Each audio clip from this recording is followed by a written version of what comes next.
So there is definitely a hard way and an easy way to start intermittent fasting. So whether you're brand new to intermittent fasting or you've already gotten started, stay tuned.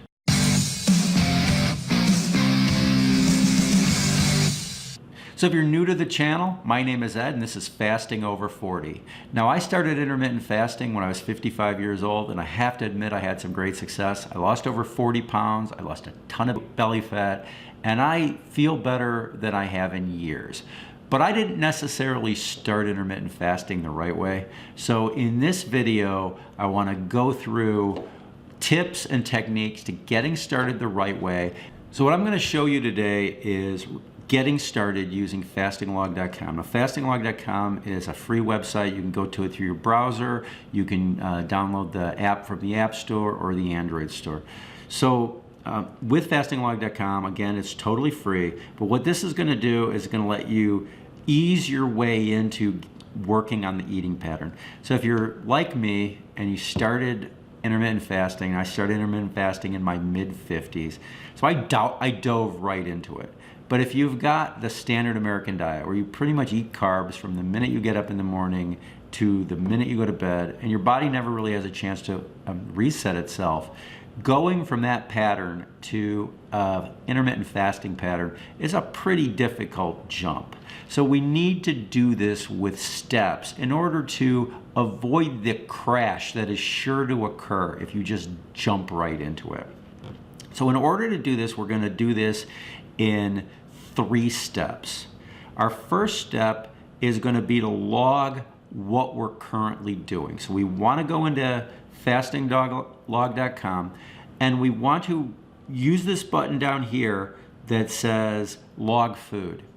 And when you hit the log food button, all it's going to ask you for is how many servings of food did you have at that time.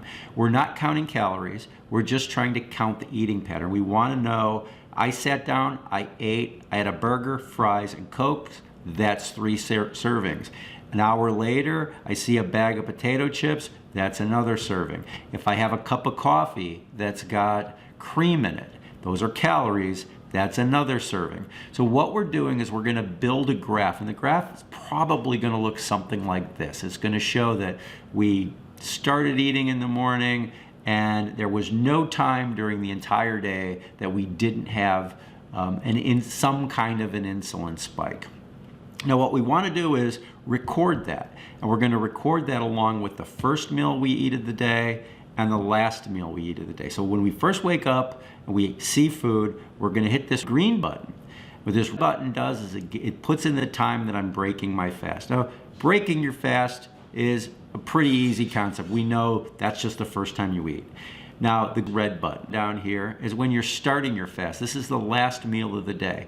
Now, if you make a mistake and you eat after you record your fast, it's easy enough to just go back in and you record it again. Because what we want in the log is when you ate your first meal, when you ate last meal, and then basically all the servings that you ate throughout the day. And that's going to make a graph that we can look at to see what we have to overcome.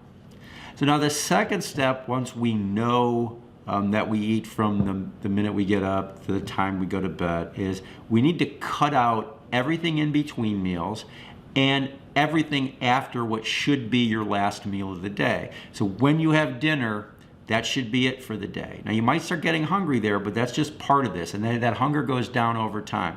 So we want to get the graph to look something like this graph. And in this graph, you see this is the standard 1970s diet where we have a breakfast, we have a lunch, and we have a dinner, but we don't have any snacks in between. And once we've hit dinner, we're done for the day. And you see that that gives us longer periods of time where we haven't eaten.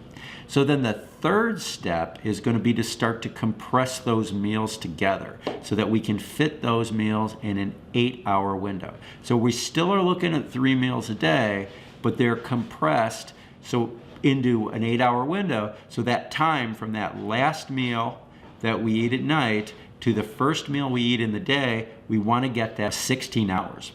Now, once we get that 16 hours, and we can do that on a regular basis, we're out of what I call the training phase, and now we're into the fat adaptation stage.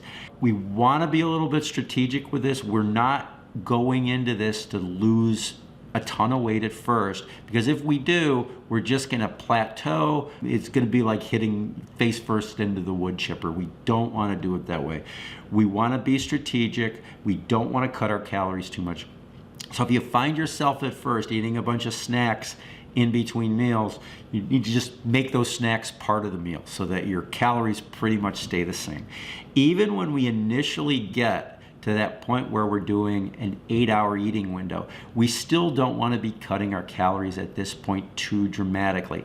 Now, it's really easy to cut your calories at this point, because what you're finding is it's hard to eat the same amount that you ate over a 16-hour period that now you're eating over an 8-hour period. So you will start to naturally cut your calories. But we don't want to do that too fast, because we don't want to crash our metabolism. So we're compressing basically the same number of calories into this shortened eating window, and then we're going to start to restrict the calories once we get to that point where we're starting to be fat adapted. Becoming fat adapted is not a function of calories, it's a function of time. So it's how many hours can you spend in a fasted state, which happens after you reach about the 12-hour point. So with the tool, with fastinglog.com, we want to go, again, step by step. We want to log what we're doing today, then get ourselves to that 70s eating pattern where it's the normal 3 meals a day, or even if it's just 2 meals a day. Then we're going to compress it.